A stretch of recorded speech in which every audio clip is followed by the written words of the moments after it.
Hey guys, tonight we're stepping into the dust and drama of ancient Sparta, but not quite the way you've seen it in the movies.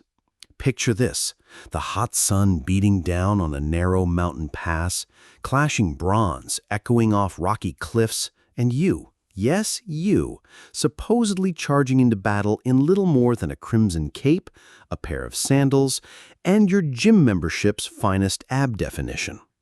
Spoiler alert. You probably wouldn't survive this. Because here's the truth. We've been a little misled. The image of nearly naked Spartans, gleaming and shredded like a lineup at a protein powder convention, owes more to movie budgets and fan service than to historical reality. You're not alone if you thought ancient warriors fought like that.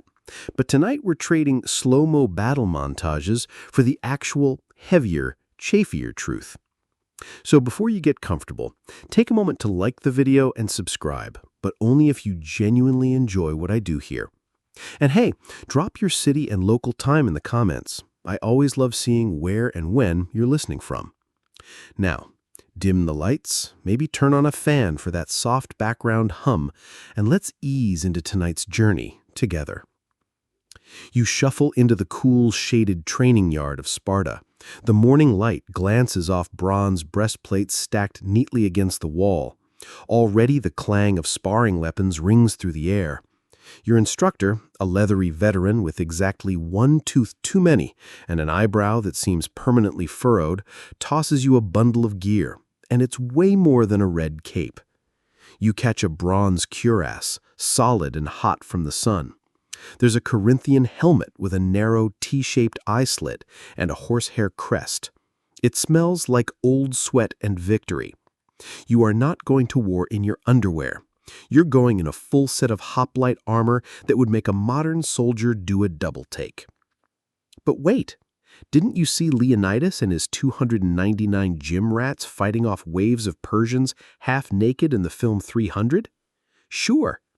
It was stylized, gritty, and dramatic, but it was also about as historically accurate as putting Batman in the French Revolution.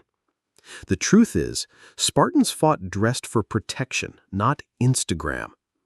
Mainstream history agrees. Ancient Greek warriors, especially elite Spartan hoplites, wore armor covering most of their bodies. Think bronze cuirass to guard your chest, greaves for your shins, and thick layered cloaks not just for style but warmth and camouflage. You might feel heroic wearing nothing but a stern glare on a spear, but one wrong jab and your intestines become somebody else's trophy. Now, there were times when nudity showed up in Spartan culture, mostly in the gymnasium or during rituals. Greeks admired the human form, and athletics were often performed in the nude. But admiration doesn't stop arrows. That ripped body was better for discus throws than dodging javelins. And here's where things get twisty. Some fringe theories suggest that in extremely hot weather or in specific surprise attacks, warriors may have stripped down for mobility. But again, that's not standard battle gear. It's closer to emergency mode than default setting. Historians still argue whether some Spartans might have fought lightly armored in rare high-risk scenarios, ambushes, night raids, or hit-and-run tactics. But even then, lightly armored usually meant leather and linen, not birthday suits and a good attitude. Back in the training yard, you watch the older boys suit up. Their bronze plates don't just gleam, they clank. The weight pulls on their shoulders. One kid tilts over trying to lift his shield, which is the size of a car tire and built like a skillet. But once it's on, he becomes something else, solid, shielded, and prepared. You're not here to look scary. You're here to live. Still, it's tempting to imagine otherwise. Our modern eyes love a good visual shorthand. Bare skin equals bravery, right? Hollywood knew exactly what it was doing when it turned Spartans into fitness influencers with spears. It's dramatic, simple, and iconic. But it's also dangerous because it robs you of what made the Spartans truly fearsome, not just their bodies, but their brutal discipline, deep camaraderie, and meticulous preparation. Let's not forget the heat, the bugs, and the smells. You spend 10 hours marching under the Mediterranean sun in a metal vest, and tell me you wouldn't rather go naked. But Spartan warriors didn't choose armor because it was comfy. They chose it because it was survival. Now, here's a quirky twist. In some festivals, Spartans did participate in ritualistic nudity. Certain religious rites required symbolic gestures of vulnerability or purification. So yes, somewhere out there, a Spartan may have jogged past a temple butt naked while praying to Artemis. But battlefield tactics? That's another story. There's also the whole heroic nudity thing in ancient Greek art. You've seen it. Statues of buff guys with zero clothes in a look of mild confusion. Artists weren't documenting fashion. They were idealizing the male form. The nude warrior in marble wasn't your average infantryman. It was more like a metaphor in six-pack form. You reach for your own cuirass again, feeling its weight settle over your shoulders. This isn't cosplay. It's a historical reality check. You don't want a glancing sword to become a full-body disaster. And while the idea of going light might sound practical, remember, you're surrounded by flying arrows, lunging spears, and enemies who aren't there to admire your physique. By the way, that iconic Spartan red cloak, it served a practical purpose too. The red helped mask bloodstains, reducing panic among allies and foes alike. Not exactly lingerie, is it? So, as you tighten your helmet strap and grip your shield, take a moment to appreciate the real Spartans, not because they looked good half-naked on a rocky cliff, but because they mastered the art of preparation, strategy, and staying alive long enough to tell the tale. And, unlike the Hollywood version, they probably kept their pants on. You heft the shield onto your arm and immediately feel it, weighty, solid, and completely indifferent to your comfort. This thing is called an aspis, and it's not here to make you look good. It's here to keep you alive. Let's be honest, bronze isn't exactly breathable. The moment your cuirass settles onto your chest, sweat starts to bead down your sides. The metal is cool for about 3 seconds before the sun turns it into a mobile oven. You shift your weight, testing the balance. Your helmet narrows your vision to a slit. Your greaves hug your shins tight, and your sandals squish slightly with every step. So yeah, if anyone tells you ancient warriors fought half-naked for comfort, feel free to laugh directly into your Corinthian helm. The real Spartan warriors, the Spartan warriors, wore full armor. Not just sometimes, not just for show. This was standard issue. You weren't just any soldier, you were a hoplite, part of a phalanx so tight that even your breath had a marching rhythm. The idea that Spartans fought in loincloths and capes comes largely from romanticized retellings, especially from late classical sources that leaned more poetic than precise. And in our era, filmmakers and pop historians latched onto these exaggerated elements like cats to a laser pointer. But the evidence, the archaeological finds, the vase paintings, the writings of contemporaries like Xenophon and Herodotus, all point to a truth that's bulkier, sweatier, and far less nude. And here's the part nobody likes to talk about. Your armor is expensive. That cuirass didn't fall out of a tree. It was forged, hammered, and shaped from bronze, an alloy of copper and tin, which weren't exactly overflowing in Greece. So wearing it wasn't just a matter of survival, it was a signal, a badge of your status as a professional soldier of the Spartan elite. Imagine a modern elite force soldier ditching their Kevlar because it gets in the way of the vibe. Not happening. Spartans didn't romanticize vulnerability, they feared incompetence, and charging into a battlefield half-naked because it looked dramatic would have counted as both. Still, historians continue to spar, ironically, over some gaps in the evidence. There are a few battle scenes depicted on vases where warriors seem to be wearing only helmets and carrying shields. Some interpret these as representations of certain ritualized battles or artistic metaphors. Others suggest they depict lightly armored skirmishers or Maybe training exercises rather than actual battlefield scenarios. But a full-on hoplite battle? You're suiting up, friend. Let's go piece by piece. First, the helmet. It's not just for head-bashing defense. It also projects intimidation. The crest adds height, the cheek guards narrow your features, and the T-shaped visor turns you into a bronze-faced beast. Of course, it also makes peripheral vision non-existent. You'd better trust the guy on your left because you won't be seeing much of him. Next up, the cuirass. There were two major types, solid bronze and composite linen, linothorax. The former was heavy, expensive, and impressive. The latter was surprisingly strong, layered linen, hardened with glue, animal hide, and sometimes scales. Think of it as the duct tape version of armor. Less glamorous, more practical. Greaves protect your lower legs, the part most vulnerable in a phalanx when shields rise and spears clash. Ever stubbed your shin on a coffee table? Now imagine a sharpened iron point hitting that same spot. Greaves suddenly become non-negotiable. And the shield, oh that shield. It's not just defensive. In formation, it is your formation. Your shield guards the man to your left, and his guards you. The whole phalanx works like a single metallic organism.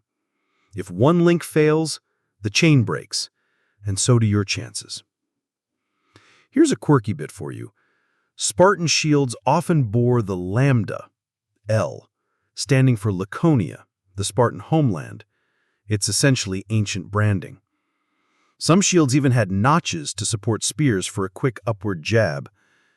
And Spartan mothers were famously said to tell their sons to return with your shield or on it. Translation: don't drop it. Ever. Despite all this armor, Spartan warriors were known for endurance. You trained for it. Since childhood, you were conditioned to fight hungry, march far, and obey without flinching. You didn't need to feel comfortable, you just needed to win. So then, why does the myth of the half-naked Spartan persist? Blame a mix of artistic idealism, Roman reinterpretation, and modern storytelling. Over time, Greek art began emphasizing the athletic form, especially in sculpture. Muscles replaced mail. The body became a symbol of virtue. And when Renaissance thinkers dug up those ideas, they reinterpreted them through a romantic lens. By the time 21st century filmmakers got to it, the visuals were more beefcake than bronze plate. Yet even within historical circles, there's ongoing debate. Some scholars speculate that lighter armor became more common in later Spartan campaigns, especially as warfare changed and mobility became more critical. But even in those cases, the average hoplite would wear some armor, never just a cape and good posture. Besides, even the ancient Greeks knew what was theatrical. Athenian playwrights sometimes mocked Spartans for their rigid habits and over-the-top discipline, but nobody ever mocked them for showing up in battle dressed like they were heading to a spa. The very idea would have gotten you side-eyed out of the symposium. As you march in formation, your armor clinks with every step. The sun rises higher, your sweat pools in places you didn't know you had. But you feel safe. Not flashy, not exposed. Safe. The bronze plate presses against your chest like a heartbeat you can't escape, reminding you that you're part of something older, heavier, and far more real than any movie montage. So no, you're not fighting in your underwear tonight. You're fighting like a Spartan, layered in tradition, sealed in strategy, and wearing enough metal to qualify as a mobile statue. You're standing in the armory now, staring at a lineup of Spartan essentials, a gritty, iron-scented aisle of ancient fashion that would make a modern military quartermaster weep with joy. This isn't your average dress-up day. This is your initiation into the hoplites world. And like any self-respecting elite warrior, you're going to need your full starter pack. First up, the Corinthian helmet. It's smooth, rounded bronze with a narrow eye slit and a protruding nose guard. When you put it on, it hugs your skull like a judgmental turtle shell, muffles sound, and blocks peripheral vision entirely.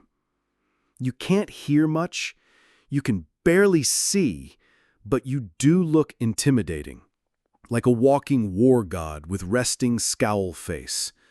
If someone whispers your name, you're definitely not going to hear it. But if someone charges you, well, they'd better watch their knees. Then there's the cuirass, your chest armor. Bronze if you're lucky, and linen if you're slightly less rich but still deadly. Both styles are functional. Bronze cuirasses are sculpted to suggest abs, sure, but it's less about showing off and more about deflecting spear points. The linen linothorax is layered, glue-hardened, and surprisingly strong. It's like papier-mâché gone hardcore. When you run your fingers across it, it's rough, dry, and stiff like old parchment. Definitely not flexible yoga gear. Down to your legs, you'll wear greaves, the shin protectors that clip around your calves. Ancient Greeks didn't waste time with buttons or zippers. They used tension and a bit of muscle squeeze. You snap them into place, and they pinch. You now know why the word discomfort was probably invented in a military camp. You wrap your waist in a tunic. Yes, there's actual cloth under all this. Contrary to what movie sets suggest, Spartans didn't freeball their way into battle. They wore a short chiton or an exomus, tucked and belted. This linen garment absorbs sweat, prevents chafing, and makes sure your bronze bits don't rub directly against your bronze other bits. Your footwear? Sandals. Rough leather, flat, open-topped. Some say Spartans went barefoot to toughen their soles, but battlefield logistics probably made most of them wear protection, especially on long marches. After all, trench foot wasn't invented in World War I. You try marching 15 miles barefoot across jagged hills in goat poop. Suddenly, shoes make a lot of sense. And now the crown jewel of your loadout, the aspis, your hoplon shield. Round, wide, and made of layered wood covered with bronze. This thing is less like a riot shield and more like a small wall you drag into combat. It's held by slipping your arm through a central band and gripping a handhold at the edge. When raised, it covers you from chin to knee. When lowered, it rests heavily on your thigh like an ancient lap desk, one that can stop arrows. Spartan shields weren't just defensive, they were psychological. Their sheer size and uniformity made a phalanx look like a single breathing creature. No gaps, no breaks.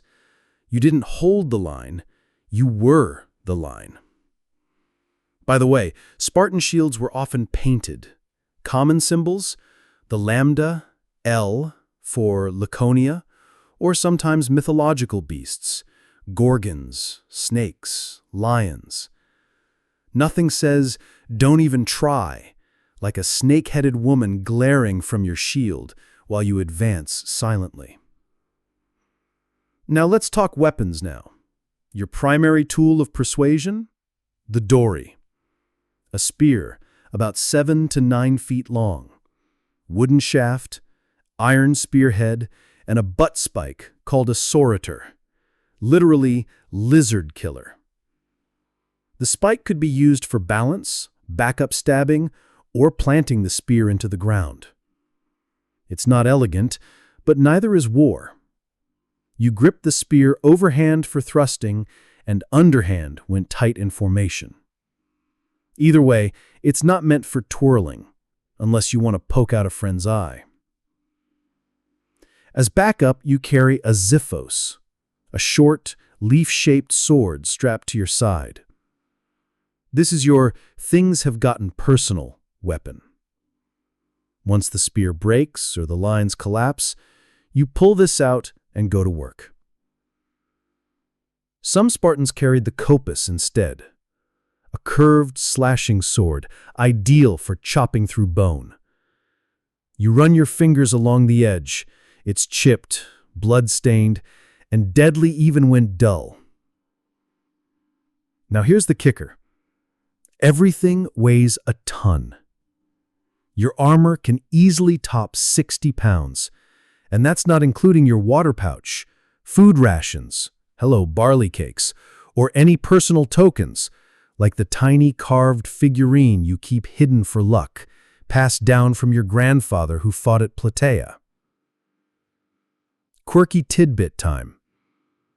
Some Spartans allegedly tucked coins or trinkets into their helmets for protection, tiny charms from mothers or lovers.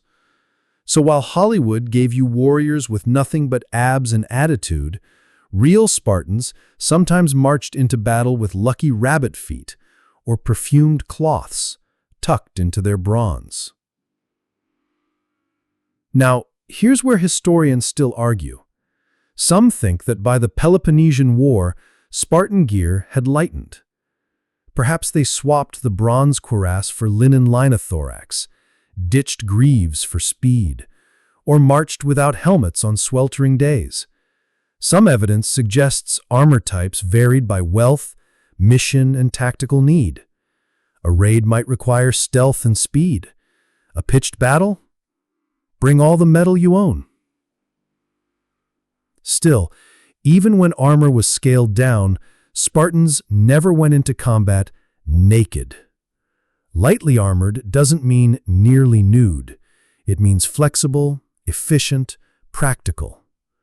You wore what worked, not what flattered. You finish gearing up. Your helmet weighs heavy on your neck, the shield scrapes your shin when you walk, and your tunic sticks to your back. And yet, standing here, armored and armed, you feel ready.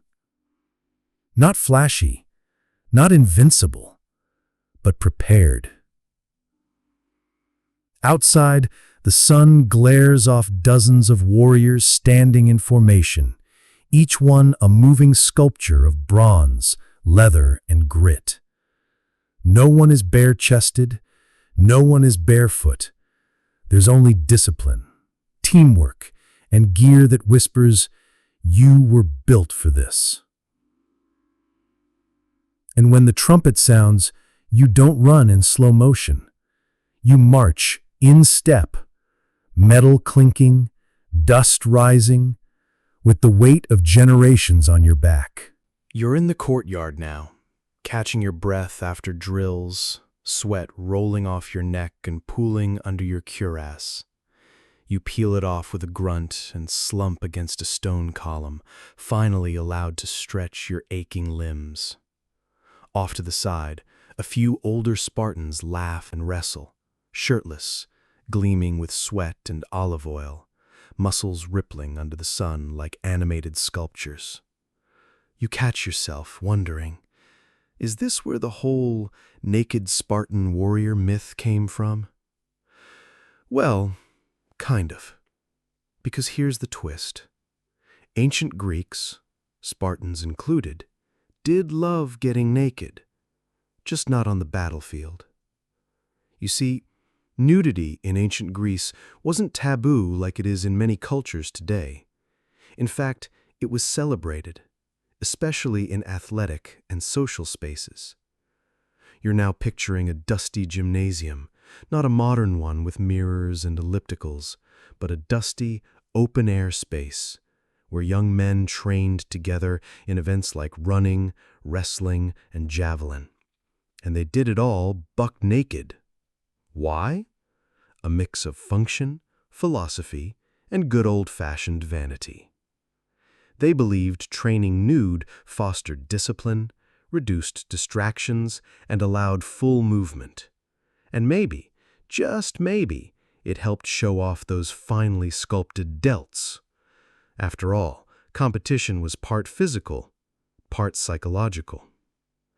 Greeks even had a word for this love of nudity, gymnos, which literally means naked. That's why it's a gymnasium and not, say, shirtopolis. When you trained, you stripped. Not to titillate, but to channel strength, grace, and natural form. So, where did the battlefield confusion come in? Enter art. Vase paintings, sculptures, and frescoes often depicted warriors in the nude, not because that's what they actually wore to war, but because artists wanted to showcase the ideal male form. Nudity in Greek art symbolized heroism, purity, and control. A naked warrior didn't mean he forgot his pants, it meant he was fearless, virtuous, and physically perfect. The art wasn't documentation, it was metaphor with a six-pack. But if you're an outsider looking at that imagery centuries later, it's easy to assume the Greeks just strutted into war like models on a runway. And that assumption kept getting reinforced, from Renaissance paintings to pop history books to modern movie scripts. The fact that people trained naked led to the myth that they fought that way too. And Sparta, with its reputation for toughness and simplicity, became the perfect canvas for this misinterpretation. Here's a fringe twist for you. There's a theory, though debated, that Spartans may have occasionally fought stripped to minimal gear in very specific circumstances, like a one-on-one duel, a ritualized contest, or a surprise ambush in dense terrain. But even then, the default was armor. A bronze cuirass might be uncomfortable, but it's better than dying stylishly. Historians still argue whether certain types of Greek warriors, like psiloi, light infantry, regularly wore minimal clothing in battle. But psiloi weren't Spartans. They were skirmishers, often poor and poorly armored, meant for hit-and-run tactics. They threw javelins and ran fast, not form phalanxes shoulder to shoulder. Confusing them with the Spartans is like mixing up a Navy SEAL with a guy who owns a slingshot. Back in the courtyard, one of the older Spartans cracks a joke about oiling up for combat. The others laugh. You roll your eyes. It's all part of the ritual. Lathering up before training, not for vanity, but to reduce friction and improve circulation. Or at least that's what they claim. Realistically, they probably also just enjoyed looking extra shiny. Now, imagine someone thousands of years from now digging up an ancient Spartan oil flask and deciding, ah yes, they must have gone to war completely slicked up. It's a classic case of misreading the room, or in this case, the ruins. Greeks even had nude races and festivals. In Sparta, girls and women sometimes competed in athletic games while partially unclothed. Yes, even the women. Spartan culture was uniquely open compared to its neighbors when it came to gender and the body. But again, ceremonial context, not combat. Speaking of ceremonies, you remember the Gymnopaedia, a Spartan festival where boys and men danced naked in honor of fallen warriors. This event, meant to instill bravery and unity, celebrated the body's strength and the community's shared identity. It wasn't just sweaty performance, it was pride, ritual, and remembrance. There's also a bit of psychological warfare here. If your society proudly showcases physical perfection and stoic discipline, outsiders might hesitate to face you. Imagine being a soft-bellied invader, seeing a town where even the teenagers look like bronze statues and wrestle for fun. You'd probably rethink your plans. Still, it's important to separate performance from reality. Naked bodies in art, in rituals, in the gymnasium? Yes. Naked bodies in frontline combat? Rare to non-existent. Spartans weren't stupid. They understood pain, survival, and strategy. Armor wins battles. Abs win applause. You glance down at your own body, now streaked with oil and dust. You're starting to understand the layers here, literal and figurative. The Spartans celebrated the physical, yes, but they knew when to protect it. They trained to be beautiful, but they fought to stay alive. So, next time someone shows you a slow-motion Spartan battle scene with shimmering skin and leather speedos, you'll know better. That's not a history lesson. It's a fantasy with a fitness budget. And honestly, no judgment. But the real Spartans, the ones whose bones still rest in that dusty valley, yeah, they'd probably roll their eyes before marching back into formation. You wake before dawn, roused by the sharp crack of a staff against stone. The air still carries a chill, but your breath already smells of anticipation, or maybe it's just barley porridge. Today isn't like the others. Today, you're marching toward the hot gates, Thermopylae. It's one of those names that history can't forget. It clings to the imagination, an epic showdown, a narrow pass, a desperate stand. And if you've watched that one movie, you know the one. You probably think you're about to slow walk into battle, bare-chested, glistening, and perfectly coordinated with thunderclouds. But reality, it's grittier, heavier, and oh so much sweatier. You roll up your sleeping cloak, strap on your greaves, and eat a humble breakfast. There are no protein shakes or cinematic speeches, just discipline. Leonidas is already up, king, general, and about to be the face of one of the most misinterpreted battles in history. He's not wearing a red Speedo. He's in full armor, his beard not airbrushed but flecked with dust and pragmatism. As you and your comrades begin the march north, your feet crunch gravel and your shield thumps against your side. The pass of Thermopylae is days away, and there's no chariot waiting to whisk you to glory. Every step wears on you, and that's before the Persians arrive. Let's rewind a moment. It's 480 BCE. Xerxes, king of kings of Persia, has a massive army. By some ancient accounts, over 2 million men. Historians today think that's generous, maybe wildly generous. But either way, it's a lot. He wants to crush Greece, avenge his father Darius, and make the Aegean his swimming pool. You're part of the Spartan force sent to delay him. Just 300 Spartans, hand-picked. But not alone. About 7,000 other Greek allies stand with you, including Thespians, Thebans, and Phocians. It's not a suicide mission. It's a calculated defense. The goal is to hold the narrow coastal pass long enough for the rest of Greece to mobilize. Here's the kicker. Thermopylae is a natural choke point. On one side, sheer cliffs. On the other, a drop into the sea.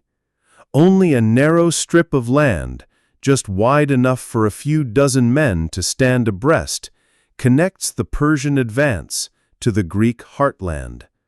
You don't need a massive army to hold it. You just need enough bronze and bravery. And trust me, you're wearing plenty of bronze. Contrary to the pop culture myth, no Spartan stood there in sandals and a six-pack. You were fully armored. Helmets, cuirasses, greaves, and shields. Spears and swords. No CGI abs, just trained, disciplined hoplites forming one phalanx after another. What makes the stand so iconic isn't the nudity, it's the tactic. You didn't charge out screaming into a blur of arrows. You formed ranks, shoulder to shoulder, shields locked. The Persians crashed against your line like waves on a breakwall, and you didn't budge. And because you were armored, you survived the first waves. The Medes, cut down. The Immortals, Xerxes' elite troops, also repelled. They expected soft flesh, maybe scattered resistance. What they got was a metallic wall that wouldn't flinch. Quirky tidbit? Some sources say the Spartans combed their hair before battle, not for vanity, but as a ritual. They believed death should be met with dignity and a proper parting. So yes, imagine a row of Spartan warriors grooming before drawing blood. Ancient warrior salon vibes. You're camped by nightfall, firelight flickering against your shield. There's tension, but not fear. The Spartans joke, share dried figs, murmur prayers to Artemis and Ares. No one's flexing, no one's bare-chested. Your gear is off, but nearby. You sleep lightly, ready to don it again at dawn. By the second day, the Persians are angry. They attack in waves, hoping to exhaust you. But the phalanx holds. You swap positions, rotate the front lines, let fresher men take the lead. It's like gears turning, mechanical, brutal, efficient. Still, historians argue the exact layout of the battle. Was the pass really as narrow as described? Were there alternate routes the Persians could have taken earlier?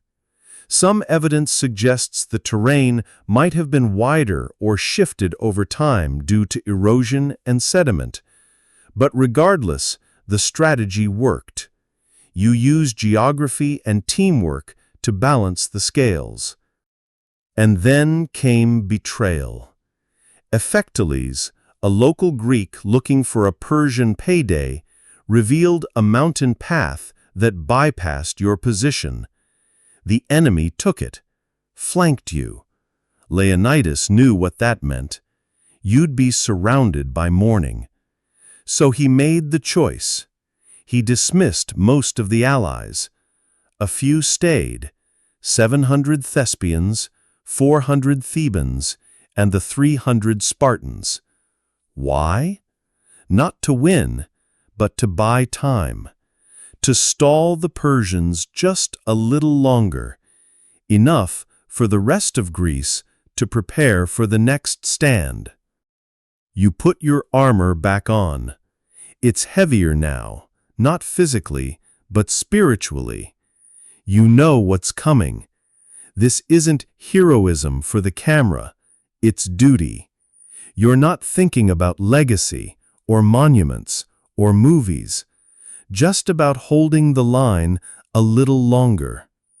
When the final attack comes, it's chaos. Arrows, spears, bodies. You switch to your sword as your spear shatters. You fight not like a lone gladiator, but as part of a living, dying phalanx. One unit, one purpose. And even then, fully armored, disciplined, and united, you fall. But you fall slowly, proudly, in formation. Later, when the Persians sweep over the battlefield, they won't find bare-chested warriors. They'll find scorched earth, broken shields, and a legacy built not on abs, but on endurance. So, next time you hear about Thermopylae, remember this. It wasn't a bronze-fueled fitness shoot. It was a brutally strategic act of resistance by warriors who knew exactly what they were doing and what they were wearing. You're back on your feet, battered but breathing, blood on your arm and dust in your teeth. Your spear is gone, snapped clean through from the last charge. Now your hand grips your Xephos, the short sword, its leaf-shaped blade made for the tight, sweaty chaos of close combat. No room to twirl, no fancy footwork, just elbow-to-elbow warfare and the wet sound of metal meeting flesh. And as you brace behind your shield, you realize something else. No one's looking at your abs, because right now, no one cares. The fantasy of fighting nearly naked, that falls apart about 3 seconds after the first arrow whistles past your ear. The weapons you carry, your real weapons, are what matter.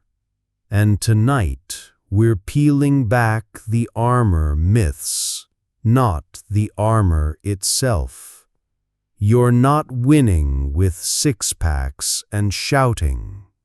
You're winning with shields and spears, not selfies.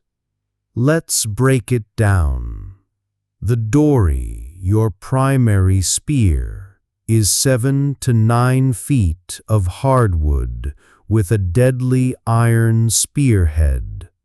It's balanced, a bit top-heavy, and designed for forward thrusting while you're tightly packed in the phalanx. You hold it underhand, typically, when forming up, your knuckles brushing your neighbor's shield, your point hovering like a needle ready to stitch death into the enemy's chest. And no, you're not throwing it. This isn't the Olympics. If you chuck your spear at the first guy you see, you've just turned your only real weapon into someone else's good day. You keep it, use it again and again. When your spear breaks or gets lost in the chaos, as it inevitably does, you switch to your Xephos, your short sword. It's not much to look at, about 2 feet long, double-edged and brutal in close quarters. It doesn't sparkle, it doesn't spin, it jabs, stabs, and slices. It's ugly work, but effective. The Xephos is personal. When it's drawn, the lines collapsed. You're fighting not as a clean machine, but in the mess. The yelling, gasping, grappling kind of mess that leaves no room for myths. And if your arm fails, you've still got your shield, which is more than just protection. It's part of the weapon set. And you press your shoulder into the weight of your aspis, the heavy round shield that's as much a symbol of Spartan unity as it is a defensive tool. It covers you from chin to knee and stretches far enough to protect the man standing beside you. That's the thing. They didn't design this shield for solo glory. It wasn't for show. It was to make sure your phalanx didn't fall apart the moment someone panicked. And you use it not just to block, but to shove, bash, and hammer your enemies back into place. The rim can crush ribs. The momentum can knock an opponent off balance. The aspis doesn't just save lives, It ends them too when it needs to. In the confusion of battle, everything becomes tactile. You're no longer thinking about technique. You're reacting by instinct, drilled 1,000 times into your muscles. Shield up, sword out, forward lunge. Your line advances like a bronze-fitted bulldozer. You're not flashy, you're functioning. Now here's something that might surprise you. There's some debate over whether Spartan warriors had exact, uniform weapons. Some archaeologists suggest there were differences in length, material, or sharpness, depending on class, supply access, or era. Were there special squads with dual swords? Maybe. Were some veterans rocking older, chipped beer passed down through generations? Absolutely possible. But the core tools, dory, xiphos, aspis, remained largely unchanged because they worked. Quirky tidbit? Some shields had notches cut into the top for spear support, like little grooves to help aim steady from behind the line. Ancient sniping? Not quite, but close. Efficiency was key, and even the smallest design tweak mattered in the brutal ballet of the phalanx.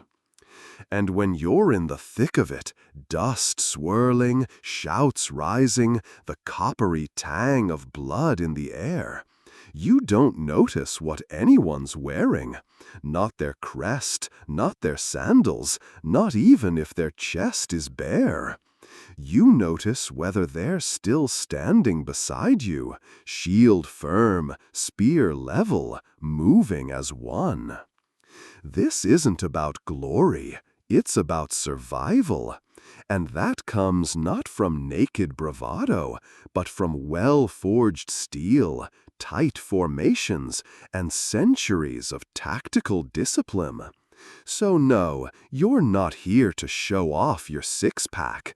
You're here to keep your phalanx intact, your line unbroken, and your enemies guessing which wall of shields they just ran into.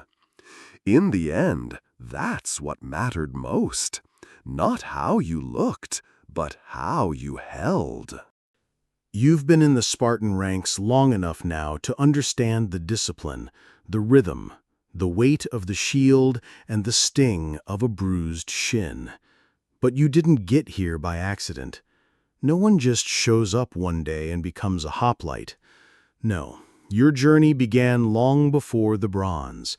It began at 7 years old. Welcome to the Agoge, the infamous Spartan education and training system. Not a school, not a boot camp, more like a lifelong audition for the role of survivor.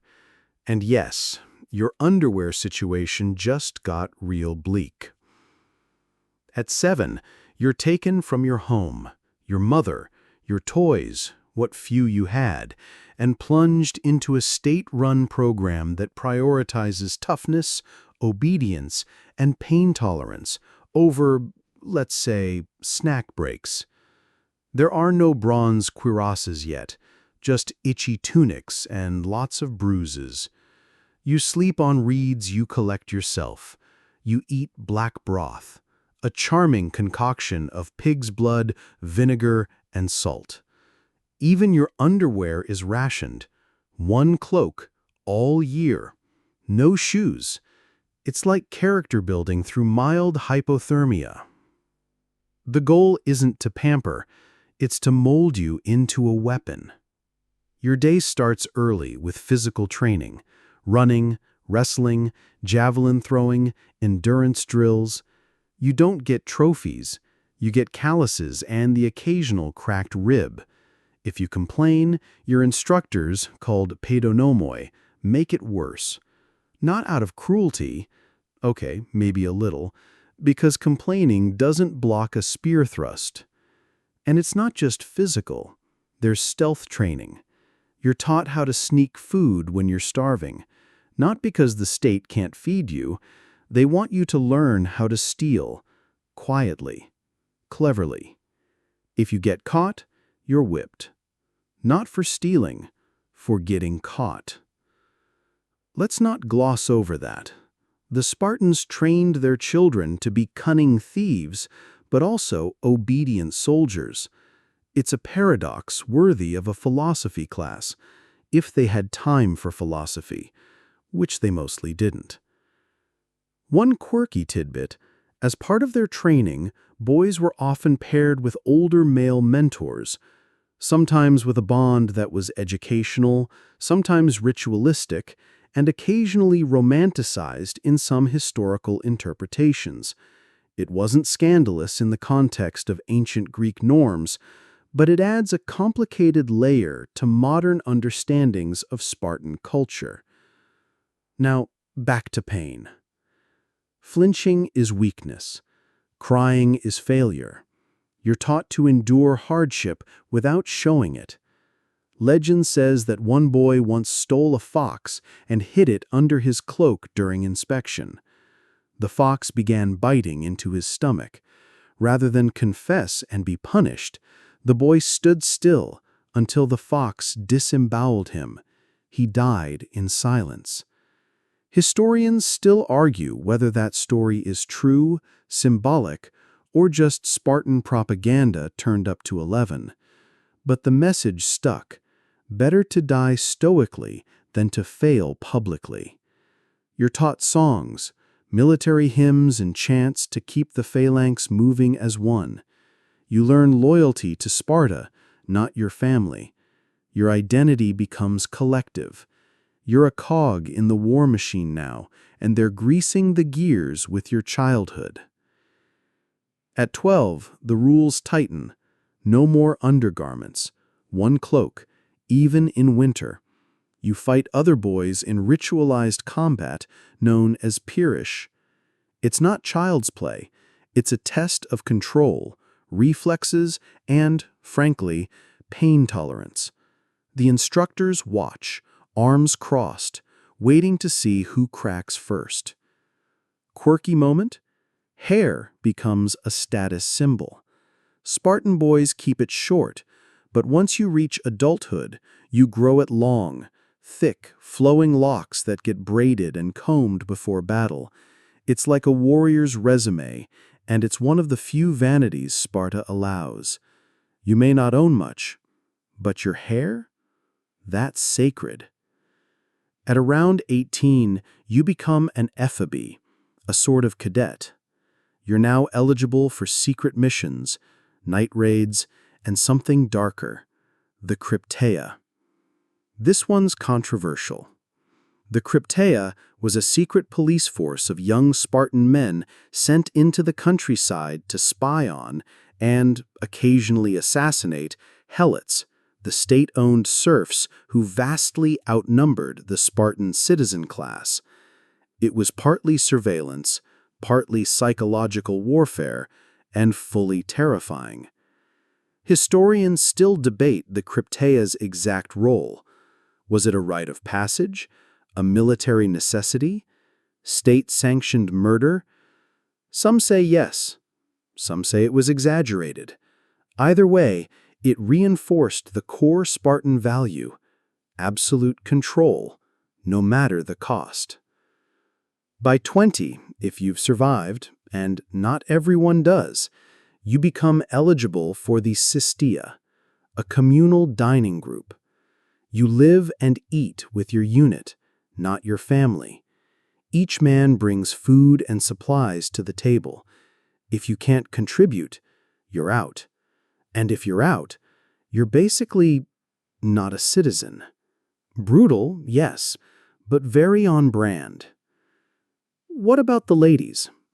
Spartan girls didn't join the agoge, but they had their own rigorous training. Physical fitness, wrestling, running, and learning to command respect. They weren't soldiers, but they were expected to birth and raise them. A strong woman made strong sons, and if her words didn't make you tremble, her stare would. And here's a kicker. Spartan women could own property, speak in public, and scold warriors who underperformed. That's not common in the ancient world. Spartan mothers weren't sending cookies to the front lines. They were sharpening their tongues. The agoge created soldiers who weren't just physically fit, but psychologically conditioned. It stripped you down, sometimes literally, and rebuilt you as a function of the state. Your choices, your voice, even your preferences, secondary. And yet, somehow, the result wasn't a mindless drone. It was a hoplite. Alert, calculated, resilient. If your arm failed, your shield still protected the man beside you. If your eyes failed, your training took over. You were the machine. So the next time someone asks how Spartans got so ripped, don't point to their abs. Point to the agoge, that relentless, soul-shaping crucible of youth. And if they still don't get it, let them try sleeping barefoot on reeds in a tunic for a year. You tug at the edge of your cloak, trying to ease the itch of wool against sunburned skin. Around you, dozens of fellow warriors fidget too, some in full bronze gear, some in lighter linen, and a few with tunics so threadbare they may as well be wearing optimism. It's a strange sight. You all trained the same, fought the same, but what you wore into battle, that often came down to one thing: money. Because here's the hidden truth no one wants to embroider on a Spartan tunic. Armor was expensive. Bronze wasn't cheap, and neither was being a soldier. Despite the image of a perfectly uniform hoplite force, what a Spartan actually wore in combat often depended on his family's wealth, supply chain access, and good old-fashioned social capital. That sculpted bronze cuirass? It didn't grow on olive trees. It had to be forged, hammered, and fitted. The material itself, bronze, required copper and tin, both of which had to be mined, often far from Laconia. Then it needed to be worked by skilled craftsmen who charged accordingly. If your family was rich, congratulations, you got to look like a hero straight off a vase. If not, linen or leather, if you were lucky, or hand-me-downs that had seen one too many javelins. And let's not pretend Spartan equality was as rigid as their phalanx. Yes, they prided themselves on simplicity and shared hardship, but the cracks showed. Aristocratic families, especially those close to the dual kingships, had deeper pockets and better gear. They could afford bronze greaves with custom embossing. They might have plumes on their helmets, stylish and practical, making you seem taller and more intimidating. You, though, you might have the standard issue kit, a linothorax made of layered linen stiffened with glue and resin. It's protective enough against slashing blows, not so much against piercing ones. But it's light, breathable, and crucially, affordable. And if times were tight, or Spartans' armorsmiths were overbooked, you might even head into battle with partial gear. Maybe a helmet and shield, but no greaves. Maybe a simple tunic, belt, and reinforced sandals. That wasn't Spartan fashion. That was Spartan economics. Quirky tidbit time. Armor recycling was a thing. Fallen warriors' gear was often stripped and reused. Battlefields were looted not just for valuables, but for protection. You might find yourself wearing a breastplate once owned by your cousin who fell at Plataea. Sentimental? Slightly. Practical? Always. That dent on the right side could save your life or crack your rib, depending on the next thrust. This also helps explain the origin of some battlefield nudity myths. If a soldier was poor and the state supply was low, he might enter combat with very minimal gear, not out of boldness, but necessity. And guess who ends up in the songs and artwork?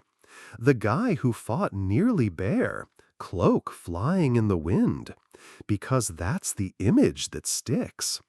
It becomes story, then legend, then a CGI battle scene. Historians still argue whether Sparta provided standardized equipment to all citizen soldiers or left it to individual families. There's some evidence both ways. The Syssitia, those communal mess halls, suggest a state-driven culture of equality. But the logistics of armor manufacturing suggest gaps. It's likely that poorer Spartans got hand-me-downs, reused gear, or crafted alternatives from what they could scrounge. Even supply chains could decide how naked a hoplite looked. When trade was flowing and bronze was plentiful, armor got shinier. During long campaigns, embargoes, or wartime shortages, you got creative. Maybe a repurposed helmet from a dead ally. Maybe stitched leather arm guards instead of full bronze greaves. It wasn't just about having gear, it was about knowing how to keep it. You patched holes with hide, tied broken straps with sinew, and, if you were lucky, had a cousin who owed you a favor and happened to moonlight as a smith. Your wealth determined your look. Your network determined your upgrades. And your enemy? He didn't care whether your cuirass had been scrubbed that morning. He cared whether your spear found his ribs before his found yours. So the next time someone tells you Spartans were identical bronze warriors lined up like coins in a treasury, remember, behind every shield was a story, a trade, a budget. And, yes, sometimes a warrior who went to war with only a tunic, a short sword, and a very strong sense of determination. You're pacing through the agora now, Sparta's central square. Not a flashy place, not like Athens with its sculptures and chatter, but stern and serious, like everything here. You pass older warriors sharpening blades, younger trainees sparring under the sun, and among them, standing with folded arms and eyes like hawks, are the ones who shaped you even more than your drill master ever did, Spartan women. You feel the shift in the air before you even hear them speak. Your mother's voice cuts through the din like a spear through soft armor. Your cloak's dragging. Are you planning to trip on it before the Persians even get the chance? A few warriors nearby chuckle quietly, not at her, at you. Because in Sparta, the women watched everything. And they didn't just raise warriors, they judged them, trained them from the edges, and occasionally scolded them with surgical precision. Let's be clear, Spartan women didn't fight in the phalanx. They didn't wear cuirasses or throw spears, but they absolutely helped forge every warrior who did. And they had strong feelings, very strong feelings, about what you wore into battle. Not for style, for survival, for legacy. Your mother once told you, "Come back with your shield or on it." She wasn't being poetic. She was being Spartan. If you lost your shield, it meant you dropped the very thing that protected the man beside you. It meant you ran. It meant disgrace. No mother wanted her son back alive if it meant he came back a coward. Spartan women had power in a way that was almost unheard of in the ancient world. They could own land, inherit wealth, and run households independently. With the men constantly off training or at war, the women ran the economy, maintained the farms, and kept the city moving. They weren't background characters, they were the backbone. And they didn't hold back. A young warrior once returned home wounded, not fatally, just enough to walk with a limp.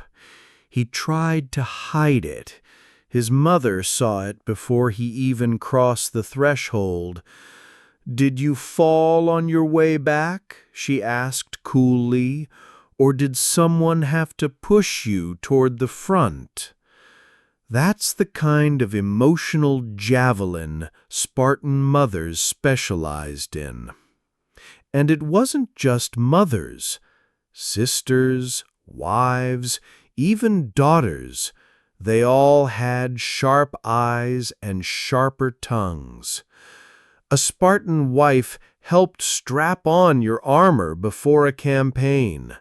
She adjusted your crest, brushed dust from your cloak, and handed you your shield with a look that said, "Do not disgrace either of us." And if you tried to sneak out with a lighter load, maybe skip the greaves or wear that thinner tunic because it was a hot day, you'd get a glare that could flatten a hoplite line.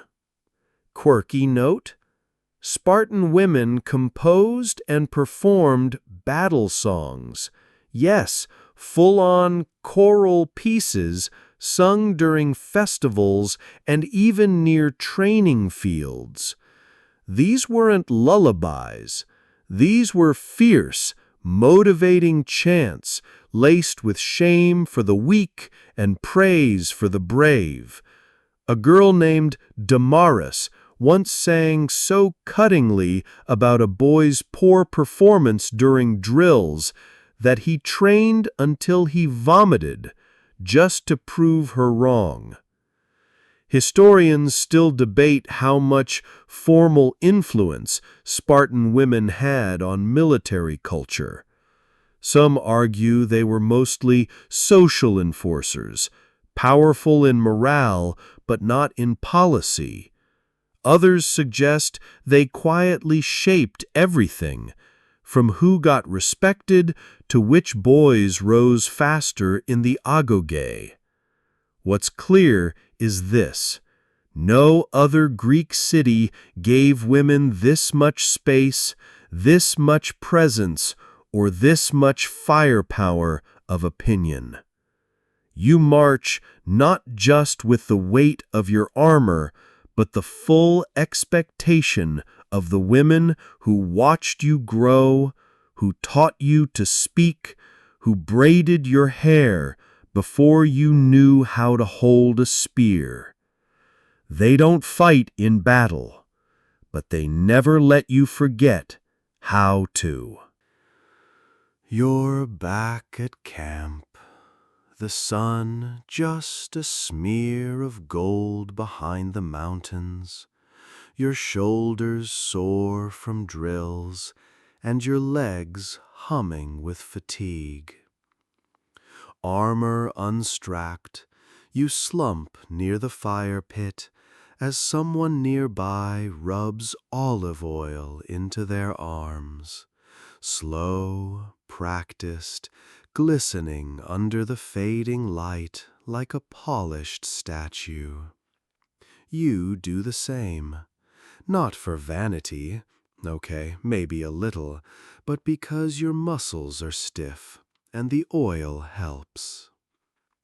And just like that, we're in the thick of one of the most enduring myths about Spartan warriors, the obsession with oiled muscles and bronze torsos. Greek art gave you the idea. Hollywood ran with it. But the truth?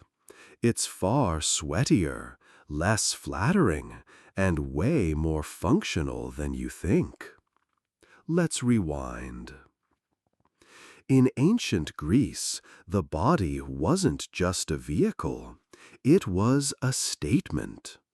Physical perfection was seen as a reflection of moral excellence. A sculpted chest, discipline.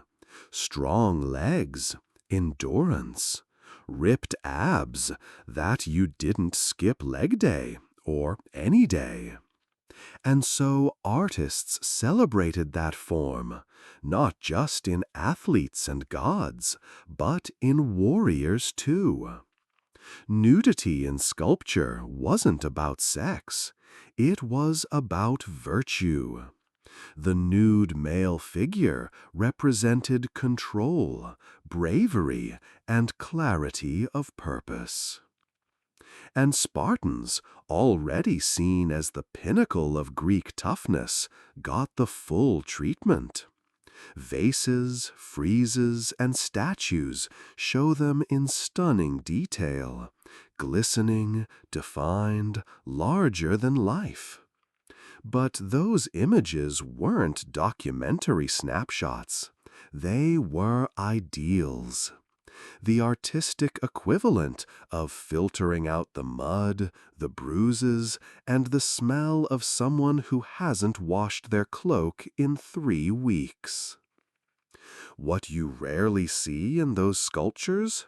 Sweat, lice, awkward tan lines from helmets, or the redness where your greaves chafe against your knees. Because, again, the art wasn't about realism. It was about symbolism. The real battlefield wasn't a sculpture garden. You weren't standing on a pedestal, frozen in triumphant pose with a breeze perfectly ruffling your crimson cloak. You were moving, charging, grunting, ducking. And your beautiful oiled muscles, mostly hidden beneath layers of linen, bronze, or wool. That is, if you were smart enough to wear your full gear. Still, the oiling ritual had a practical origin. In the gymnasia, where Spartan boys trained daily, olive oil was used to reduce friction, help warm the muscles, and yes, to show off a little. After practice, you'd scrape it all off with a curved tool called a strigil, leaving behind a satisfying mix of dirt, sweat, and pride. This ritual made its way into Spartan culture as a sign of discipline and care, not vanity, but maintenance. like oiling a shield or sharpening a sword. But again, training doesn't equal combat.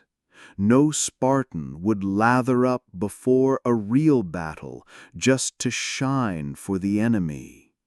The idea of a warrior stepping into war, glistening and exposed, would have gotten you laughed out of camp, or worse, pitied. Yet the imagery stuck. And not just in ancient times. Roman artists later idealized Greek warriors even more, copying their nude forms into marble statues across the empire. Fast forward to the Renaissance, and suddenly heroic nudity becomes the standard in Western art. Armor is out. Skin is in. Historians still argue about how much of this was ever real. Were there occasional symbolic gestures, warriors stripping before certain duels or festivals? Maybe. Could skirmishers or light troops go shirtless in extreme heat? Possibly. But the average Spartan hoplite in battle? He wore what worked, and what worked was armor. Quirky twist? Some ancient athletes believed their performance improved when oiled. Less resistance, smoother movement, more confidence. It's a slippery theory, but it helped fuel the myth of the perfectly naked warrior.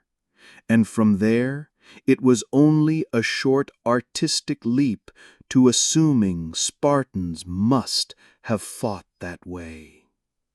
But here by the fire, as you rub oil into your scraped elbow and feel the sting of a fresh bruise, you're reminded of something deeper. The true Spartan form wasn't defined by how it looked, but how it endured. You didn't train to be a statue. You trained to survive.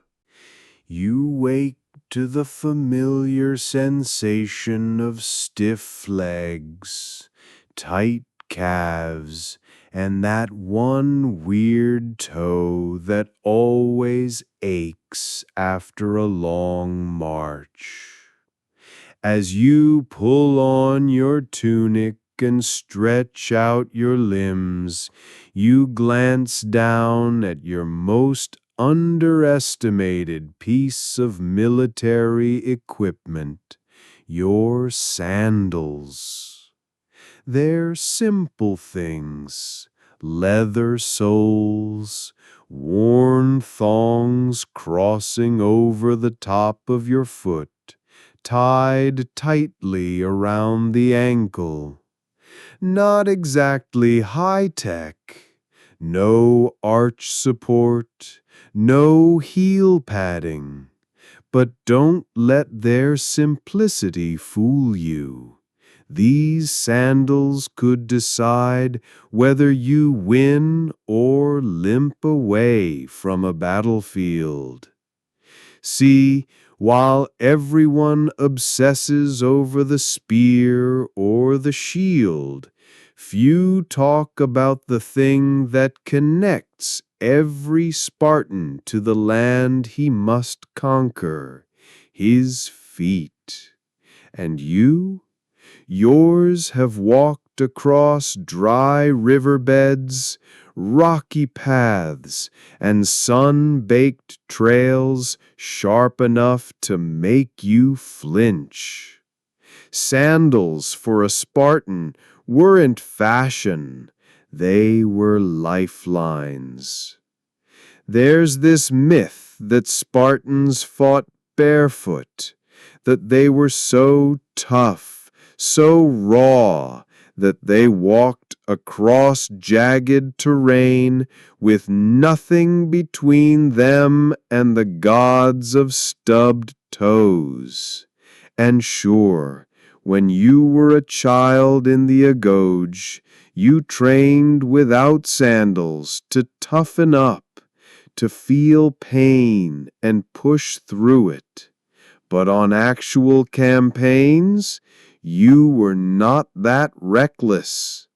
Real Spartans wore cripides, sturdy, strappy sandals that, while minimal, got the job done. No polished heel, no padded tongue, just hide, grit, and determination. Your life might depend on how well they hold together after 15 miles of forced marching. Quirky fact: some sandals were studded with iron tacks on the soles, primitive cleats, giving grip on loose dirt or muddy slopes. Others had layered leather, stacked like the layers of a linothorax for a bit more durability. Were they comfortable? Absolutely not. But you didn't complain. Spartans weren't known for foot massages. Still, even with your trusty cripides, the road punishes you. Blisters form under your heels. Sand creeps between the straps and grinds against your skin. Sometimes the leather splits mid-march, and you're forced to make hasty repairs with sinew or rawhide. No one's impressed when you hobble behind the line. That's not a heroic limp, it's a liability. And that's why marching discipline in Sparta wasn't just about endurance. It was about foot care. As odd as it sounds, some of your fellow warriors get away with soaking their feet in vinegar during downtime to toughen the skin or treat infections. You heard of a guy who lined his sandals with fleece during winter marches. Smart move, though he got mocked endlessly for it. Injuries to the feet were often career-ending, not because they were dramatic, but because they were constant. One bruised toe turns into a limp. A limp becomes a stumble. A stumble in phalanx formation? That could break the line, and the line is everything. Your commander doesn't want to hear about your sprained ankle when spears are flying. He wants to know you can stand. Historians still debate whether Spartans trained so hard barefoot that they could fight without sandals. There are stories, likely exaggerated, of warriors sprinting over sharp terrain like it was a polished gym floor. But even in the most idealized tales, those barefoot runs were for training, not battle. Sandals weren't optional, they were essential. Like armor, they were customized when possible, stitched tighter for narrow feet, loosened for swollen arches. And yes, like helmets and shields, they were sometimes passed down. There's a good chance the pair on your feet today once marched through Boeotia on your father's heels. Quirky detail?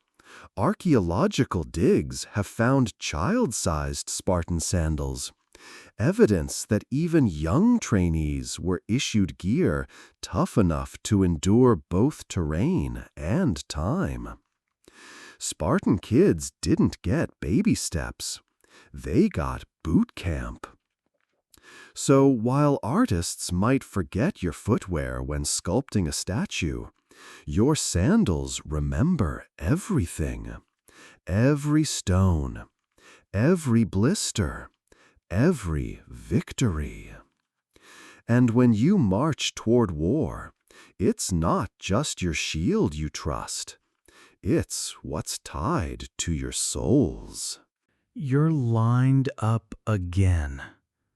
Your feet steady, your shield balanced, your spear angling just over the shoulder of the man in front of you. The sun is crawling up the horizon, bathing the field in light, and across that golden stretch of dirt stands a line of unfamiliar faces, different helmets, different cloaks, different eyes. Because now you're facing foreigners, and in the ancient world, what you wore into battle didn't just say what you fought with, it said who you were.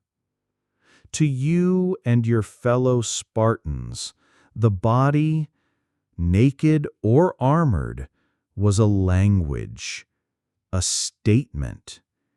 In gymnasiums and ritual spaces, nudity was common, even honorable. You trained without shame, wrestled without covering up, and walked the streets knowing that your people saw discipline, not indecency. The nude male figure symbolized control, not exposure. But not everyone agreed. The Persian soldiers across the field, they're fully clothed. Loose trousers, long-sleeved tunics, high boots, layers of protection. And not just from weapons, but from the sun, the dust, the scorpions. To their eyes, the idea of exposed skin in war is almost laughable, foolish, childish, a waste of defense. And in return, you, trained to believe the unclothed body was something sacred and proud, find them comically overdressed. Pants? On a battlefield? What are they hiding? It's not about logic. It's about cultural code. You were raised to see nudity, when it happened, as brave, clean, ideal.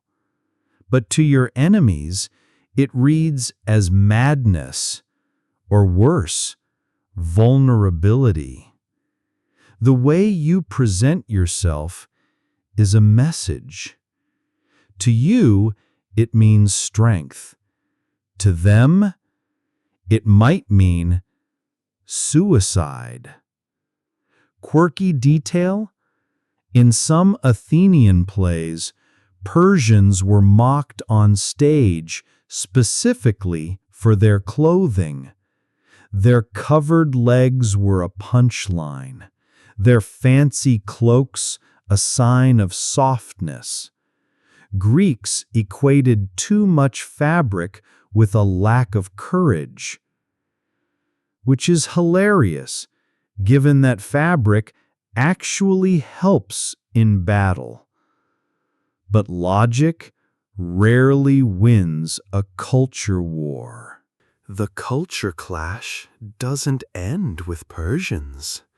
You've heard stories, wild ones, of Celtic warriors from the far west who fight completely naked, their bodies painted, hair spiked with lime, and voices raised in unearthly screams.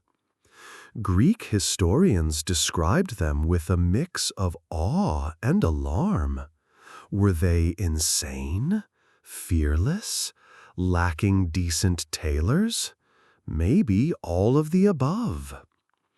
But here's the twist. Many of those stories were written by their enemies. Greeks and Romans alike loved painting other cultures as exotic or barbaric. So those nude Celts charging the lines might have been real, or might have been rhetorical flair. After all, what's more terrifying than a wild-eyed man with a sword and nothing left to lose, not even his dignity? Historians still argue about how widespread such practices were.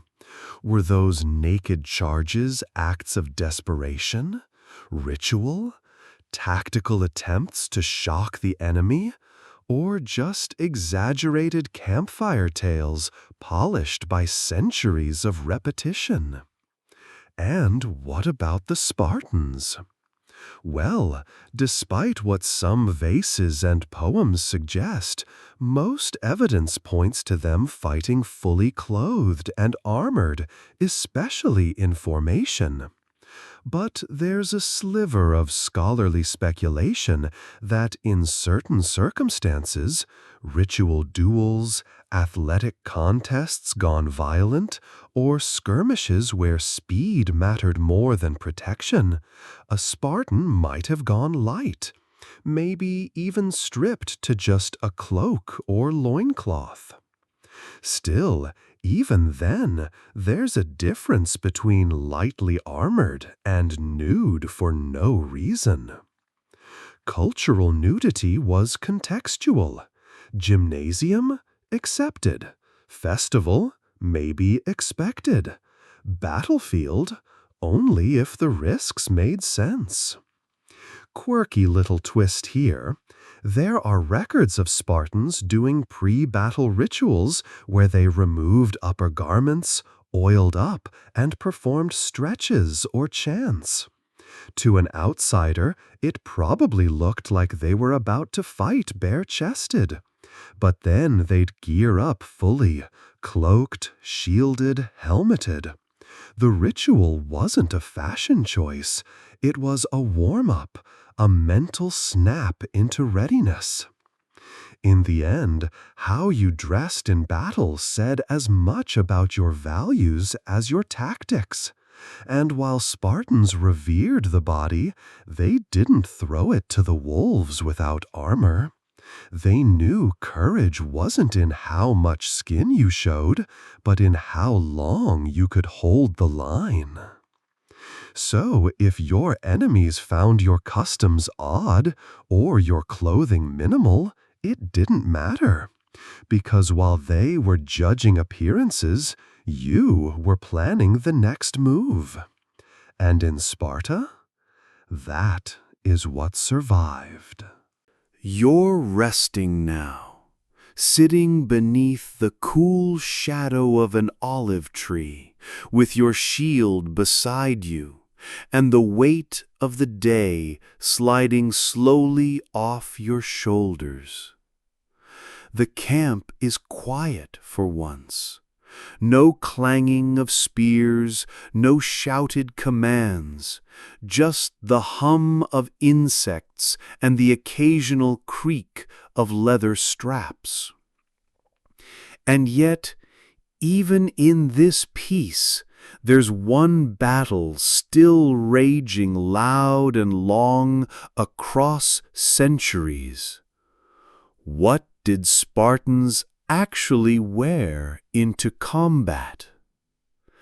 Because while your feet are still sore from the march, and your armor still smells like every dusty mile you've crossed, Somewhere, far in the future, historians are still debating what you looked like doing it.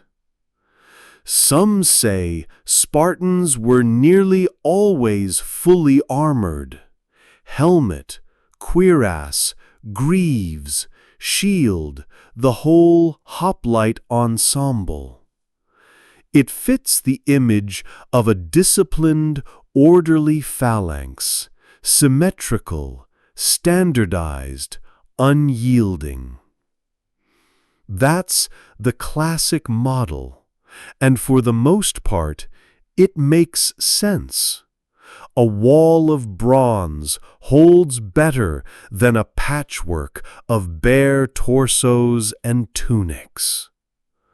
But others argue the truth was more complicated, especially as Spartan tactics evolved.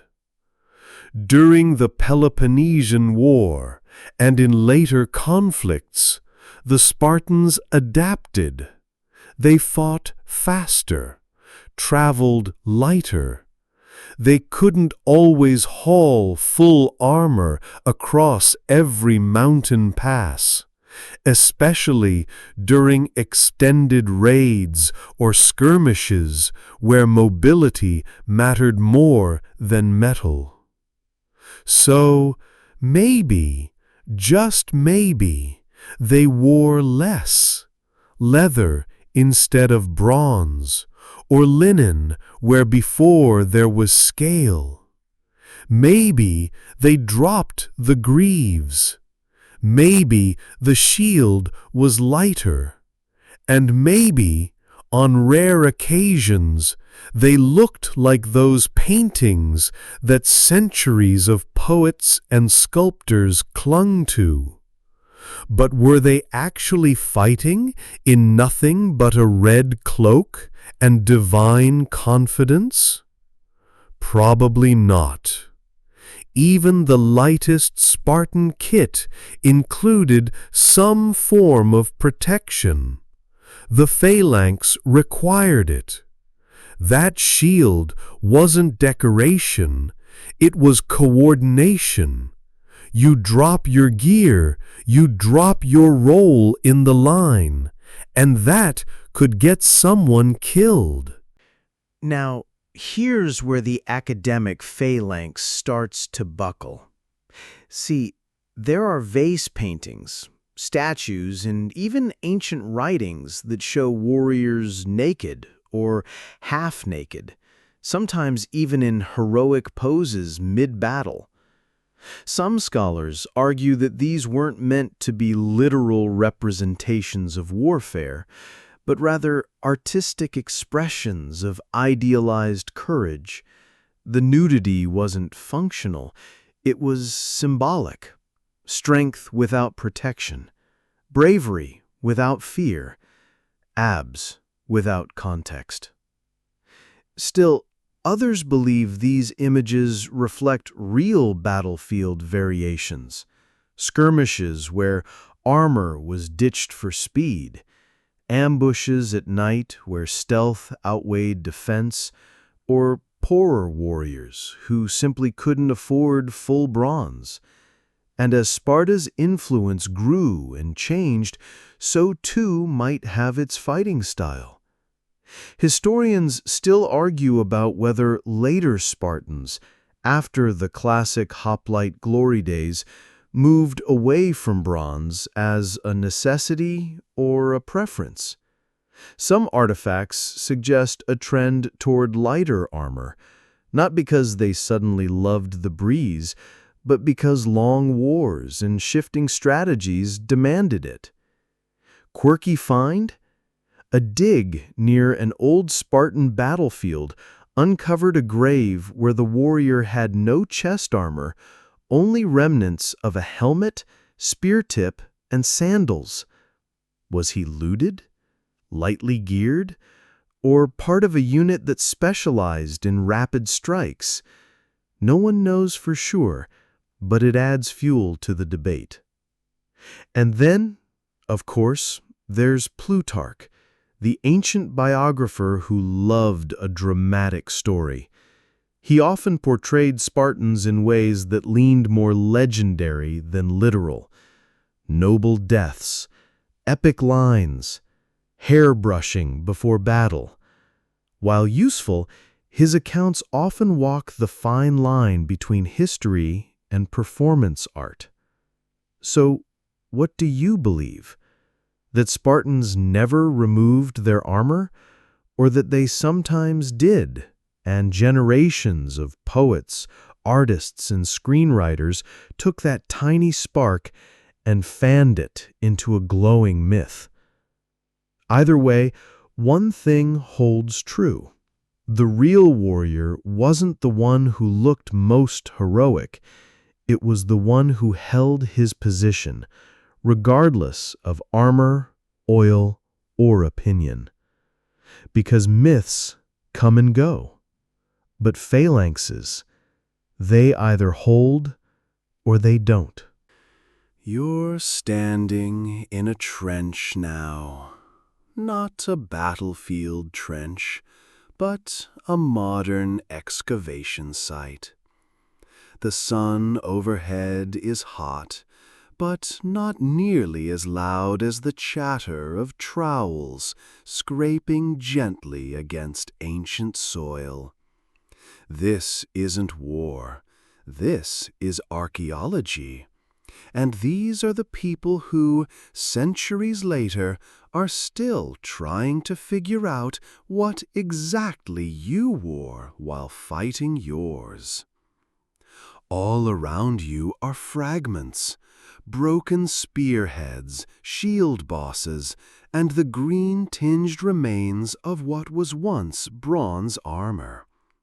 They're tagged, bagged, and catalogued by a team of focused researchers who, let's be honest, have probably debated the underwear question more times than you've swung a sword.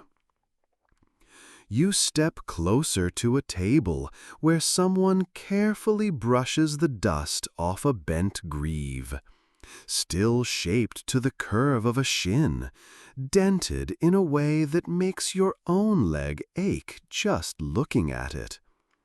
It's not ceremonial, it's not polished. This thing wasn't made to impress. It was made to absorb impact. This is where the fantasy starts to fade. Because while movies and mythology have shown you Spartans in little more than loincloths and confidence, the dig sites disagree. What archaeologists find are the pieces of real, practical gear, worn, battered, and far from decorative. Cuirasses molded for fit, not for flex. Helmet crests that weren't styled, just functional. Shield fragments that still bear the scrape marks of battle. And no, they don't find bronze bikinis or six-pack moldings every time. Most gear is simple, efficient, and designed to outlast the man who wore it. It wasn't about style, it was about survival.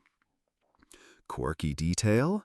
One excavated helmet had luck scratched into the inner rim, short for Laconia.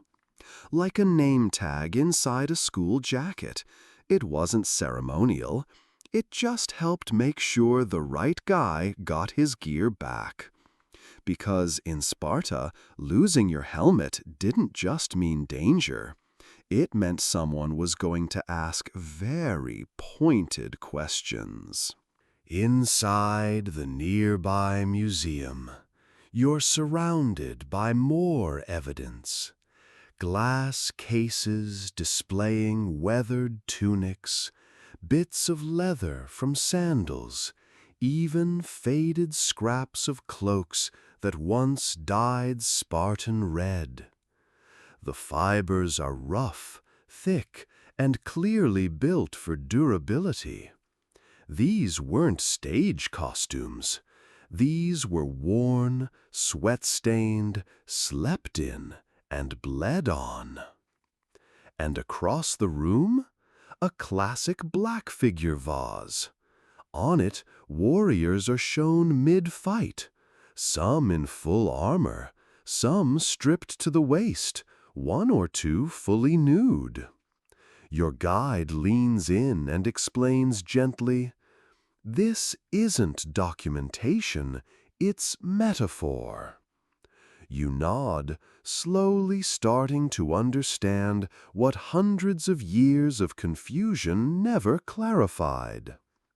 Nudity in Greek art symbolized the ideal, the heroic. It wasn't about what a Spartan actually wore into battle. It was about what they represented: strength, courage, divine favor. But that never meant they left their cuirass at home. Still, historians continue to dig, literally and figuratively. Some battlefield sites from later periods show less heavy gear: broken linothorax bits, more leather, fewer bronze plates. It supports the theory that Spartans may have adapted to faster, lighter tactics as warfare evolved. But again, light armor isn't no armor. That's a leap scholars are still cautious to make. Quirky moment? One team found a stash of child-sized sandals near a training ground, well-worn, reinforced, and clearly used hard. Even the youngest Agoge trainees were given the real thing. No miniature fashion sandals, no soft padding, just practical gear made for the long march. You start to realize the truth. The more artifacts surface, the more the legend contracts. The closer we get to the actual Spartan, the less he looks like a movie poster, and the more he resembles a real human, shaped by strategy, sweat, and sacrifice. Because the real armor of Sparta wasn't bronze alone. It was discipline. And that is a lot harder to sculpt. You walk beneath a pale twilight sky, the last of the firelight behind you, your armor stacked neatly in the shadows, like the memory of a battle already fading. The day's weight still presses gently into your shoulders, not just from gear, but from truth, heavy, honest, undeniable truth. Because by now you've peeled back every layer of the Spartan myth. You've seen the polished lie that Spartans fought in little more than a growl and a well-lit ab. And then you stepped closer, looked under the cape, pushed past the paintings, into the actual dirt, the cracks in the bronze, the salt on the sandals. And what did you find? You found discipline, not decoration. You found training, not tropes. It turns out the real Spartan was more impressive than the myth, not because he looked good on camera, but because he knew how to survive in full gear, in full formation, with the full weight of a city's expectations riding on his shield. You sit now, cross-legged, your hands resting on your knees.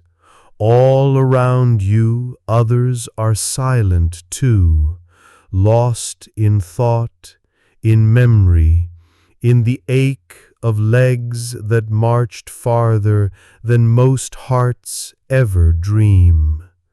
And yet, even as you breathe, the myth clings like smoke. You hear it in passing conversations. Didn't Spartans fight almost naked, someone will ask? Weren't they fearless because they had nothing to hide? And part of you wants to laugh. But another part understands why the image stuck. It's clean, it's bold, it's easy to remember. The reality, not so much. The reality is linen sticking to your back after 10 hours in the sun. The sting of sand grinding into your calf under a shifting greave. The grim silence of preparing for combat, not with bravado, but with routine. Because Spartan strength wasn't about bearing your chest. It was about bearing the weight. You tighten the strap on your sandal one last time tonight, not for a march, but out of habit. Old motions stick like muscle memory, like honor. Around you, armor cools where it's been set aside. The polished bronze no longer glints. It waits, quiet, resting, like you. You think of all the versions of Spartans the world has clung to. Shirtless, slick, swaggering warriors frozen in pop culture like action figures. And you realize how much got left out.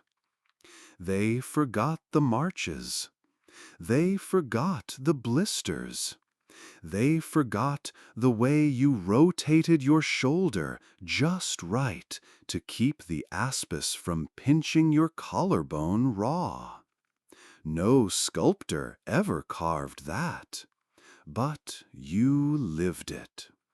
And here's the funny thing, people still argue about it. Academics, artists, filmmakers, what did you wear? What didn't you? Were you modest? Were you extreme? And all the while, the real answer was lying in a pile of creased tunics and scuffed greaves. Spartans didn't fight in their underwear. They fought in whatever would keep them alive. Sometimes that was bronze. Sometimes it was linen. Always it was each other. You rise now, legs stiff but steady. You gather your things not with ceremony, but with calm. You don't need the cape flapping dramatically in the wind. You don't need the six-pack statue. You don't need the myth. You have the truth. And it's so much better. Because truth doesn't need polishing. It needs remembering. You ease back onto your blanket now. Arms resting at your sides, heartbeat softening as the sounds of the night stretch out around you. The fire's glow is low and warm, flickering like a memory. Your shield, your sandals, your stories, all resting beside you now. There's no need to lift them again tonight. The ground beneath you is still, patient. the kind of silence that only comes after long marches and honest truth. You've made it through legends and lies, myths and misunderstandings, and in the end, you didn't just learn how the Spartans fought.